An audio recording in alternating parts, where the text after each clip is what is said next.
What would you do if the people who raised you drained your savings and laughed in your face? That was the moment everything cracked. It started the night after our family reunion. I was standing in the kitchen of my apartment, still wearing the same jeans from earlier, refreshing my banking app for the fourth time. The number on the screen didn't change, 4897. Yesterday it was over $14,000. I blinked as if my eyes could fix it. I refreshed again. Still 4887. Then came the voice behind me, slurred and smug. Relax. Mason. Seth snorted from the fridge, cracking open a beer. We needed it more than you. I turned slowly. He leaned against the counter like he owned the place, that half smile stuck on his face. He didn't look the slightest bit sorry. My stomach twisted. What the hell are you talking about? I asked, barely recognizing my own voice. Across the living room, my sister Sarah lounged on the couch like she was watching Netflix, legs tucked under her wine glass in hand. She didn't even look up. "Oh, don't be so dramatic," she said. "It's not like we stole it. We're family. You drained my entire account. It's not draining if we're going to pay it back," Seth said with a shrug. Eventually, I stared at them. My throat went dry. I turned toward the armchair where Mom sat knitting like this was just another Thursday night. She didn't even flinch. "Mom," I said louder, "did you know about this?" She sighed like I was the one being unreasonable. "Sweetheart, you've always had more than you needed. A good job, no mortgage, no kids. You live alone, you're fine. So that justifies stealing from me." "Language," Dad muttered from behind his phone. I felt something inside me start to rattle. I turned to Sarah again. "How did you even get access?" She didn't blink. "You left your info on the family desktop last time you visited. Maybe next time don't log in and walk away. Honestly, it's your own fault." My fists clenched at my sides. I couldn't breathe. "You're making this a bigger deal than it needs to be," Seth said. "It's not like we blew it on crap. We paid rent, bought groceries. Survived." "You didn't ask," I said. "We didn't think we had to." Sarah snapped. "You've been helping for years. What's the difference if it comes from you directly or not?" The room tilted. My pulse pounded in my ears. I slowly picked up my bag. No one moved. No one apologized. No one even looked surprised. "You're leaving already?" Mom asked, like I was being rude for walking away from being robbed. "Yep," I said, zipping up my coat. "But don't worry," I added quietly. "I'll be in touch." Sarah rolled her eyes. "Don't be like that." Seth smirked again. "We needed it more than you. That's just facts." I paused at the door, then turned back and said calm and clear, "Then you won't mind what's coming next." They laughed, but outside the world had already started shifting. As I walked to my car, my cousin Jen caught up breathless. "Hey, are you okay?" I shook my head. "No." I heard what Sarah said. That wasn't right. I didn't respond. I couldn't. If I opened my mouth, I would have screamed. But here's the thing, this wasn't the first time. It never is. It started small. It always does. Sarah once forgot her phone bill. I covered it. Then Seth lost his job. Just a little to get through the month, he said. There was the birthday gift for their daughter. I offered to split it, except I didn't. They just assumed I would. Every time it sounded the same, "You're lucky," Mason Mom would say. "You don't have the struggles your sister has. God gave you ease so you could share it." "Family means supporting each other," Dad added. Translation. "We gave you life. Now give us your paycheck." I never asked for anything. Not when I was laid off and lived on rice and eggs for 6 months. Not when I skipped vacations for 3 years straight to rebuild my savings. Not even when I helped pay off their $4,000 credit card debt 2 years ago. They never paid me back. Never even said thank you. "You still coming to the reunion?" Sarah had asked last week. "Yeah," I replied. "Should I bring something?" Her answer came quick. "Just bring yourself. And your card. I thought it was a joke. It wasn't." 2 days later, Sarah called. I didn't answer. She called again and again. Then Seth texted, "Just call her man. She's freaking out." I picked up on the 5th try. "Mason," she said, her voice shaky. "We have a problem." "Oh, we do," I said flatly. She hesitated. "Look, don't be like that." Something happened. The power company came today. We're behind on the bill, like way behind. They're threatening to shut it off if we don't pay by Monday. So I asked, "So, we need your help." I laughed. Bitter, short. "You drained my savings. Now you want more." "It wasn't just for us," she snapped. "We used some of it to help Mom and Dad. Dad's car broke down last month, remember?"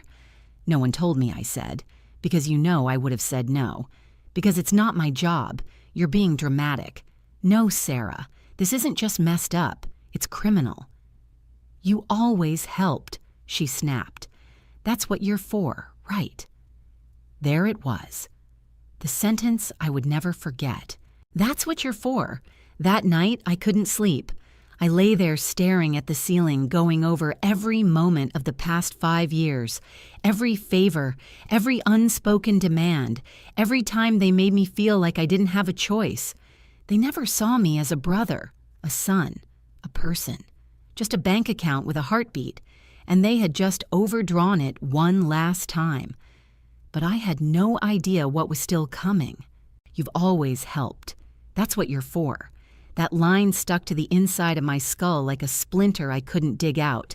It echoed in my head on the drive home, while I microwaved leftovers I couldn't taste while I lay in bed, staring at the ceiling like it had answers.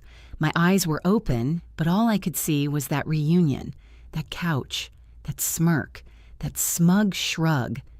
And then I remembered something small, something quiet. I was maybe 11, and I'd dropped my sandwich on the floor. No one saw. I picked it up and dusted it off. Grandma saw.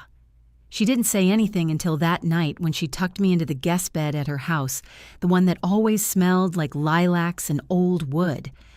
"Sweetheart," she whispered, "you don't always have to pretend you're fine just because no one's watching." That line, that warmth, it came back like a flashlight in the dark.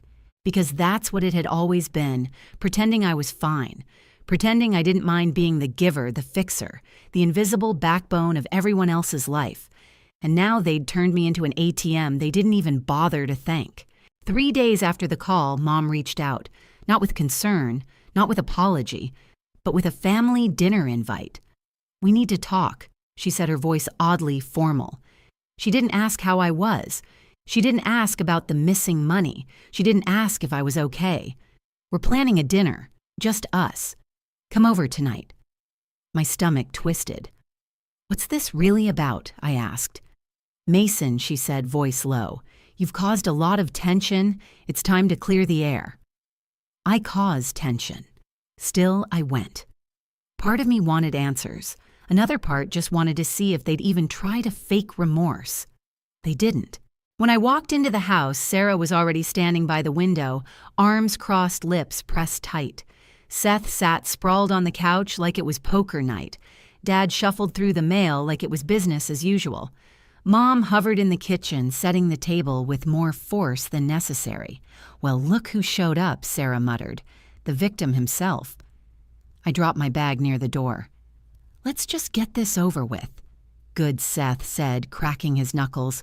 "Maybe we can finally stop pretending you were robbed." "I was robbed," I said, sitting down. That was the cue. Everyone took their places. Mom cleared her throat. "Mason, we know you're upset. But you have to understand, don't I cut in. Just say it. You took my money. You didn't ask, and you're not sorry." "We were struggling," she said. "There weren't other options." "Seth and Sarah were drowning," Dad added. "And you've always been the stable one." "You didn't ask," I said. "You took." "That's not family. That's theft." "Oh my God, stop saying theft." Sarah rolled her eyes. "It was for the family. We didn't spend it on vacations or whatever. We used it where it mattered." I reached into my bag, pulled out a folder, and dropped it on the table with a heavy thud. Sarah blinked. "What's that?" "Every single transaction," I said. "Itemized, color-coded, with dates, times, and accounts." Mom's lips parted. Seth leaned forward. "There's over 70 charges," I said calmly. $1, $470 on makeup, $928 on DoorDash, $2,300 to pay off your car loan. "Seth, thought I wouldn't check. You went through our accounts." Seth said, his voice dark. Oh, I did more than that.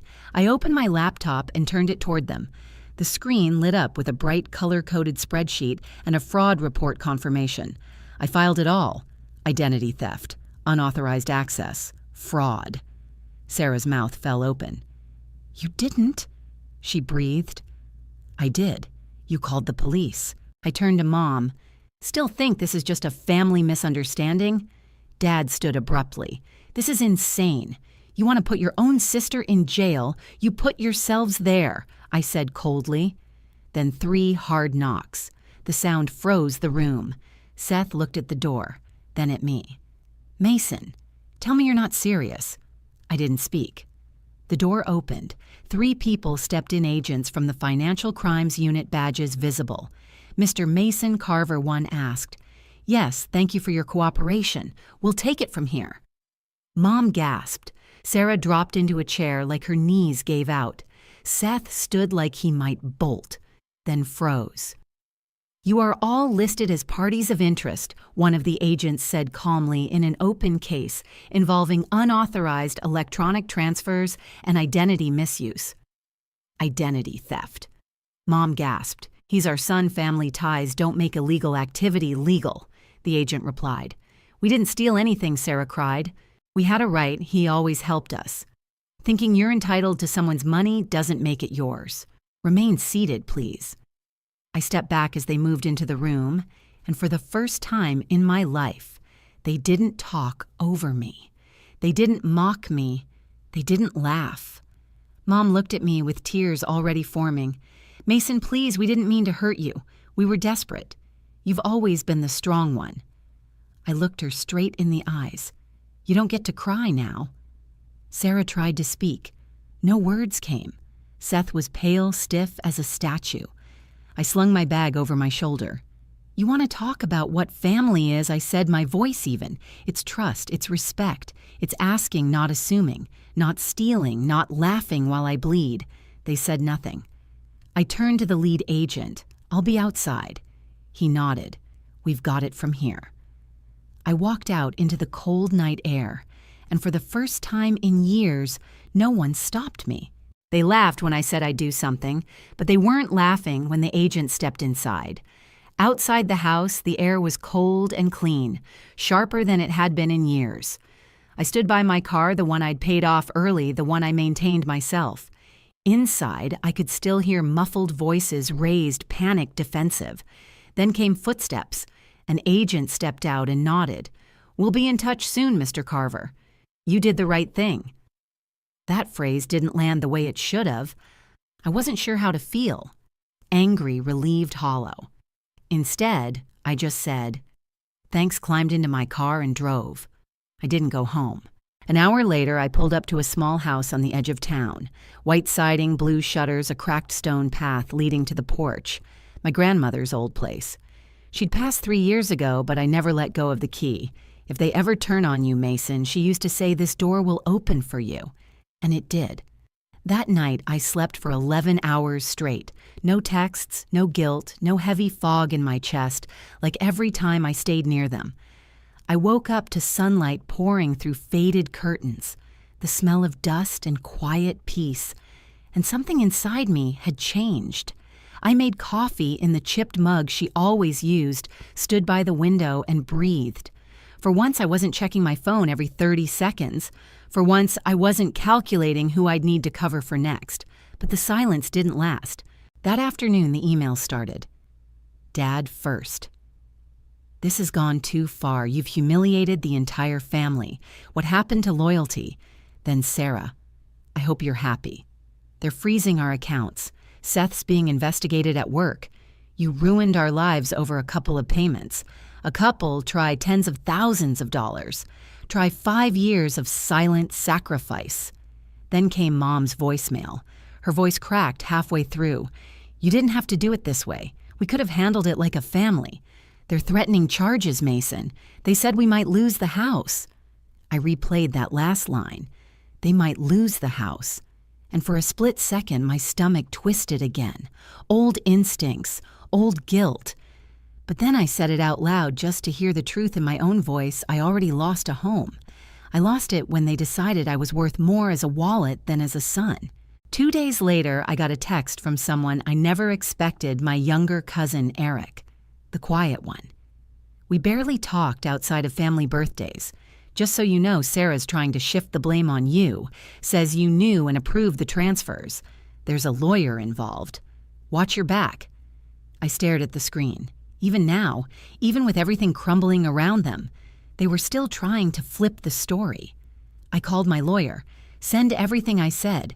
Screenshots, emails, the call logs. We're not just pressing charges. I want a restraining order too. She nodded.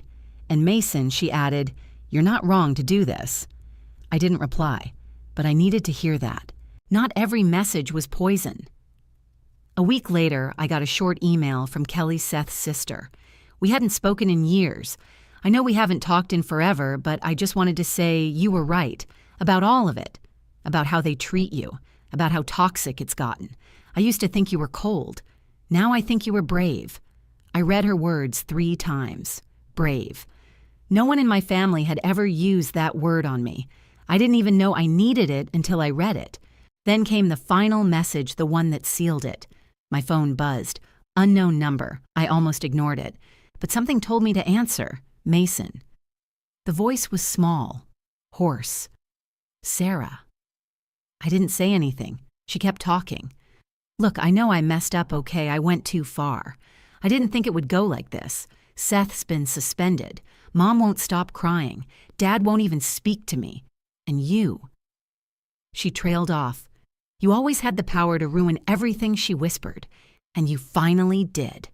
There it was. The real truth. Not regret. Not remorse. Just realization. You ruined everything. I let the silence drag. Then I said, calm as glass, I didn't ruin anything. I just stopped letting you walk over me. A pause. Then came the plea. Can you just stop it now? Drop the charges. Please, I'll do anything. Just make it stop. And for a split second, I felt something. Almost. But then I remembered the reunion, the wine glass in her hand, the smirk. We needed it more than you. I smiled, bitter and clean. No, I said. You made this mess. You live in it. And I hung up. That night, I cooked dinner. In peace. Played my favorite album from college. Sat on the porch with a cup of coffee and watched the world breathe. And for the first time since I was a teenager, no one asked me for money. No one guilt-tripped me. No one texted, since you're the only one doing well. I wasn't their wallet anymore. I was just me. And that was enough. It didn't feel like revenge. It felt like breathing. That night, I sat outside with a blanket over my shoulders, a mug of bitter coffee in my hands, and the sound of silence wrapped around me like armor. For the first time in years, there were no voices pulling at me, no calls demanding explanations, no texts playing guilt like a piano, just the wind rustling through the trees, and it was enough. But part of me still waited for the other shoe to drop like it always did growing up. The follow-up guilt trip. The fake apology laced with new demands. The family dinner that wasn't really about reconciliation but about reestablishing control. Only this time they weren't the ones with the leverage. I was. 3 weeks passed. The investigation was underway. Sarah and Seth were officially named in the report. Seth's job gone. Sarah's bank accounts frozen. Mom called again, left a voicemail. Her voice was quieter now, less sharp. Mason, I just want to talk. I'm not saying we didn't mess up, but you have to understand. We didn't think it would come to this. You've always been the strong one. Please don't let it destroy the family. Destroy the family. That line made me laugh. Quiet, stunned laughter. Because the family was already destroyed. I just finally stopped sweeping the broken pieces under the rug. I moved. New apartment, new city, new number. I didn't tell them. Not because I wanted to hide, but because I wanted to be free. No more accidental drop-ins. No more Sarah just being in the area. No more Mom asking, can you help with this month's utilities just one last time? At work, my focus shifted. Without the mental weight of 4 other people's financial problems, I thrived. My manager pulled me aside after a presentation. "You're sharper than I've ever seen you," he said. Interested in a promotion, I said yes, because it was time to live for me, not for their comfort. Then one morning, a letter arrived. No return address, just my name written in neat cursive. Inside was a check for $1,200 and a note. "You were right. I was scared. But watching what you did, it gave me the courage to walk away too. This is for everything you paid for. Ellie's tablet, the rent, the clothes. I know Seth never thanked you, but I am. Kelly." I stared at her handwriting. The words weren't fancy. There was no grand flourish, just truth, raw and steady, and I cried. Not from anger, not from pain, but because for the first time someone in that family saw me, not as a bank, not as the strong one, but as a person. People ask me sometimes, "Do you regret it?" And the answer is simple. No, I regret waiting so long. I regret every sleepless night balancing my own bills against theirs. I regret the tight budgets, the canceled trips, the ignored birthdays, so I could cover their emergencies that never ended. I regret how small I made myself so they could feel big, but standing up saying no. Burning it all down. Never. One day, I mentioned it to my therapist. I'd only recently started seeing one after everything finally pushed me to seek help. She asked, "Why did it take you so long to say no?" I paused, then answered quietly, "Because I thought saying no meant I didn't love them." She smiled, sad and knowing. "Mason," she said, "saying no is how you teach people to love you back." And I've never forgotten that. About a month after the charges were filed, I ran into someone from high school. We hadn't spoken in years. She looked at me with wide eyes and said, "Hey, I saw what happened with your family. That's wild." I braced myself for the judgment, the pity, but instead she smiled. "Good for you," she said. "Most people never get out." I didn't know what to say, so I just said thank you and walked away, a little taller. Back home, I hung Kelly's note on my fridge, right next to an old photo of me and Grandma from years ago standing under the giant oak tree in her backyard, arms around each other, smiling. She used to say some people won't understand your silence until it turns into a door they can't open. I get it now, and I'm not opening that door again. Sometimes the hardest part of healing is realizing you were never crazy, just surrounded by people who made you feel that way.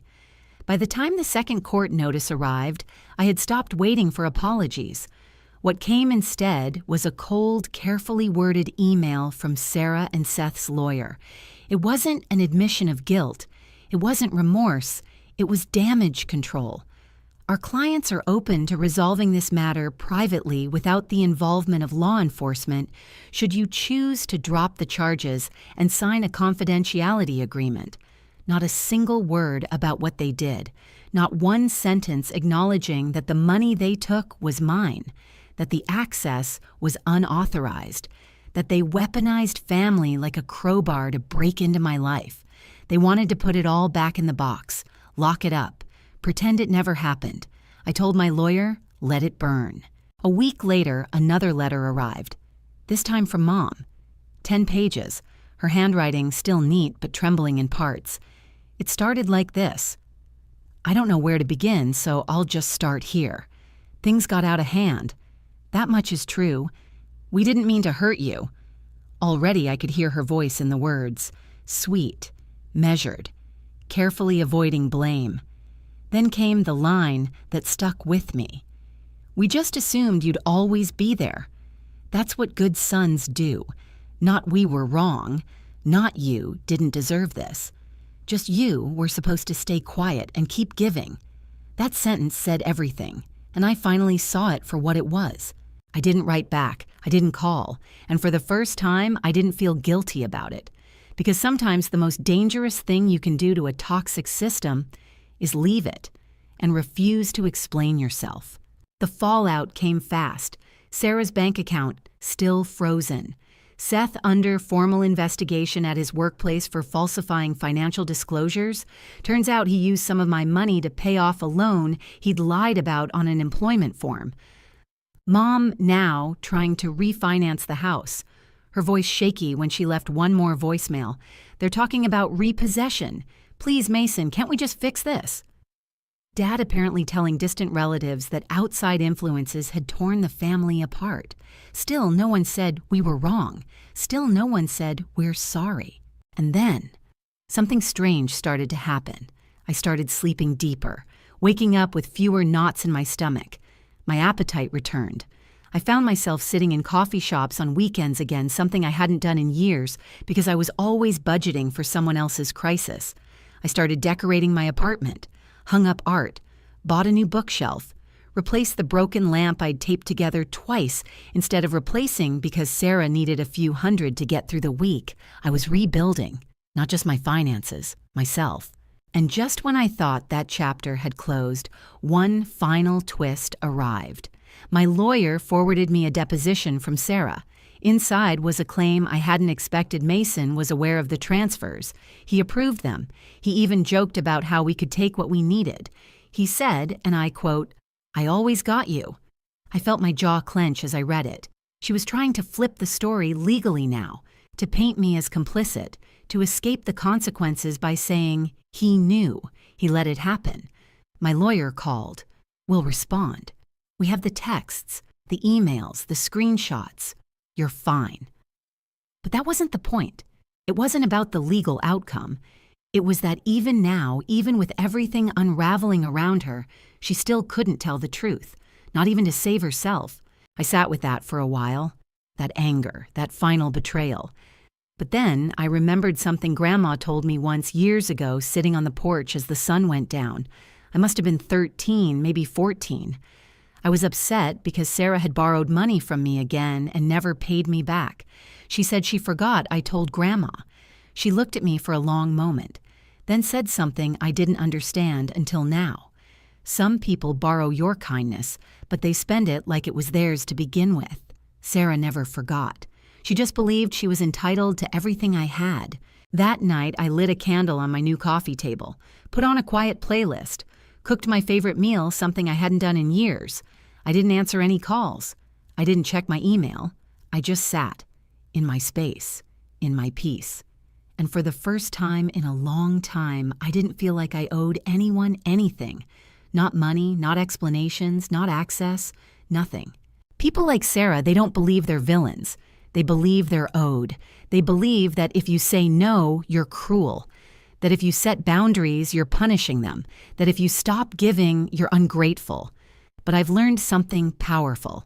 Saying no is the highest form of self-respect. And if it makes people leave you, they were only with you for the yes. You imagine healing will feel like fireworks, but sometimes it just sounds like silence. Not the awkward kind. Not the silence that hums with tension or waits for someone to speak. No.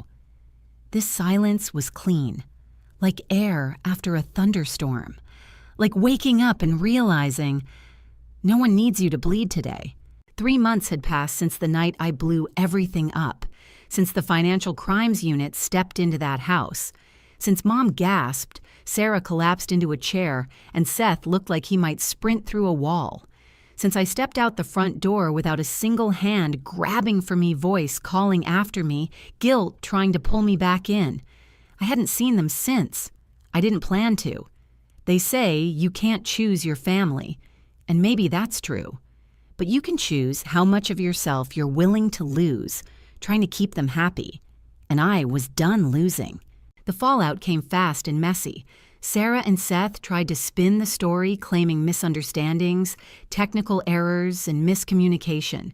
They didn't realize I'd been documenting everything for months, every unauthorized charge, every accidental withdrawal, every time they used my card for groceries, car payments, makeup takeout without ever asking. Even when I helped cover their daughter's birthday party last year, I had the texts where they said, "You're the best, don't worry, we'll pay you back." They never did. They never planned to. Sarah went silent after the deposition backlash. Seth lost his job.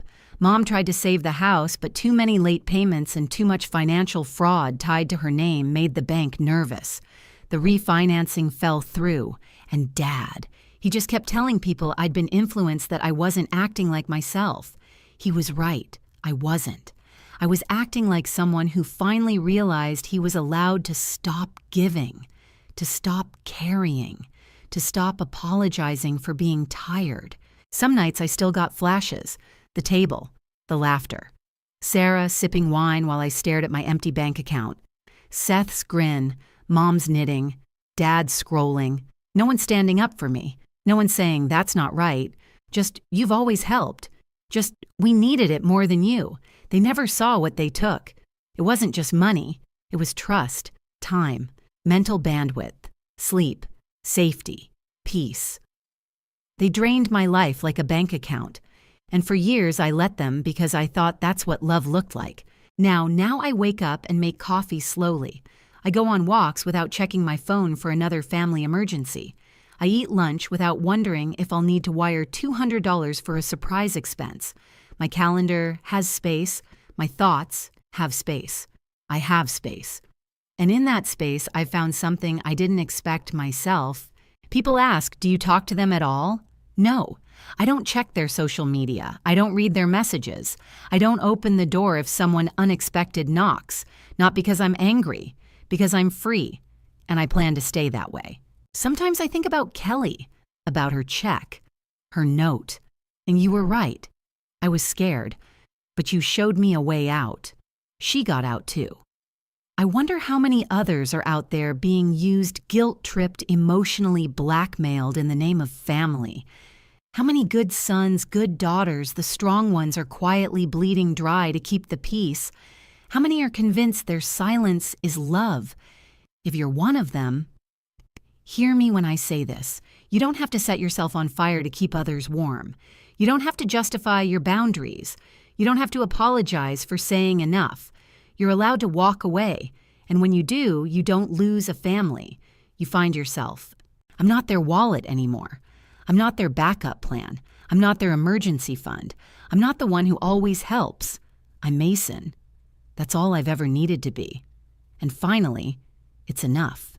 Have you ever faced something like this? Share your story below, and don't forget to like and subscribe.